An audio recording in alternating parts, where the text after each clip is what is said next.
கர்த்தருடைய நாம மகிமைப்படுவதாக. இந்த நாளிலும் உங்களோடு கூட தேவன் இடைப்பட விரும்புகிறார். இந்த நாளிலும் நம்ம என்ன பார்க்க போறோம்னா ஸ்னார், அதாவது கன்னி. ஒரு வேதத்திலிருந்து நம்ம தியானிக்க போகிறோம் கன்னியை குறித்து. தலைகளை தாழ்த்தி இயேசு கிறிஸ்துவை நோக்கி பார்ப்போம். தகப்பனே, எங்களோடு கூட பேசும், இடைப்படும் நீர் காரியத்தை ஆண்டவரை விளங்க செய்தரல விடமா செபிக்கிறோம். ஒவ்வொருடைய இருதயத்தையும் மன கண்களையும் திறந்தரலும் நீர் பேசும் இயேசுவின் மூலம் பிதாவே. சங்கீதத்தின் புஸ்தகம் 57வது அதிகாரம் 6வது வசனத்தில் இப்படி போட்டிருக்கு, என் கால்களுக்கு கண்ணியை வைத்திருக்கிறார்கள். அதாவது இந்த உலகம் பொல்லாங்கருக்குள் இருக்கிறது, சத்துரு எவனை விழுங்கலாமோ என்று வகை தேடி சுற்றி திரிகிறார் என்று வேதத்திலே நாம் பார்க்கிறோம்.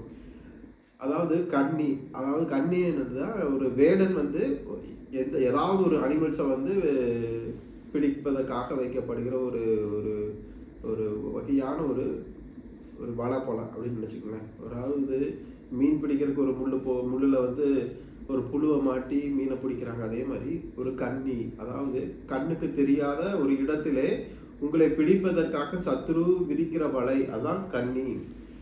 கால்களுக்கு கண்ணி வைத்திருக்கிறார்கள் என்று 57:6 பார்க்கிறோம். அதே சங்கீதம் 91:3, வேடனுடைய கண்ணிக்கு ஆண்டவர் உங்களை தப்புவிப்பார். சங்கீதம் 141:9 போட்டிருக்கு, மறைவான கண்ணி. அதாவது எங்க இருக்குன்னே தெரியாது, நீங்க எப்போ போல போவீங்க, மற்ற தீமைக்கு உட்படுவீங்க, சத்துரு உங்களை பிடிக்க பார்ப்பார். அந்த கண்ணில் அகப்படும் பொழுது அவருடைய கைக்கு அகப்பட்டவர்களாய் காணப்படுவீர்கள்.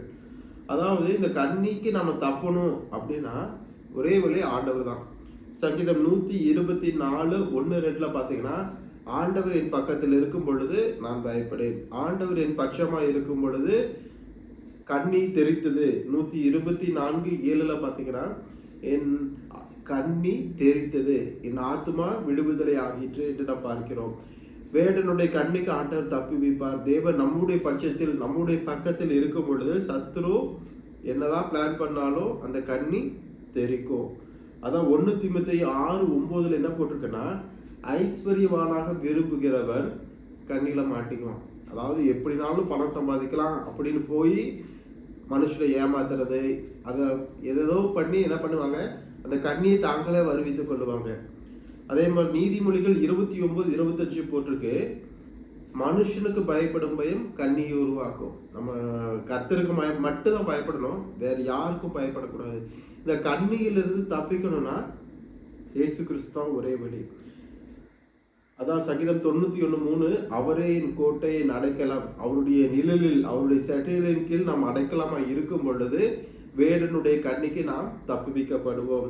2 தீமோத்தேயு 2:26, பிசாசானவனுடைய கண்ணியில் அகப்பட்டவங்க நிறைய பேர் இருக்காங்க, அவங்கள நம்ம என்ன பண்ணணும், விடுதலை ஆக்கணும். எப்படி விடுதலை ஆக்கணும்னா, சாந்தமா உபதேசம் பண்ணி, அதாவது சுவிசேஷத்தை அறிவிக்கும் பொழுது அந்த கண்ணியிலிருந்து அவங்க விடுபடுவாங்க.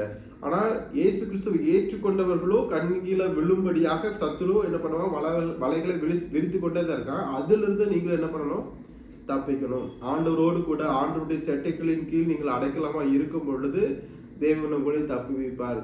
அதான் பரமண்ட ஜெபத்திலையும் ஆண்டவர் கற்றுக் கொடுக்கிறாரு, ஆண்டவரை சோதனைக்கு உட்படப்படாமல் தீமையிலிருந்து எங்களை ரட்சித்துக் கொள்ளும், விழித்திருந்து ஜெபம் பண்ணுங்கள். அதான் ஆண்டவர் சொல்றாரு, எப்பொழுதும் எச்சரிக்கையார்கள், விழித்திருங்கள், ஆவியில அனலாயிருங்கள் என்று தேவன் உங்களை பார்த்து சொல்லுகிறார்.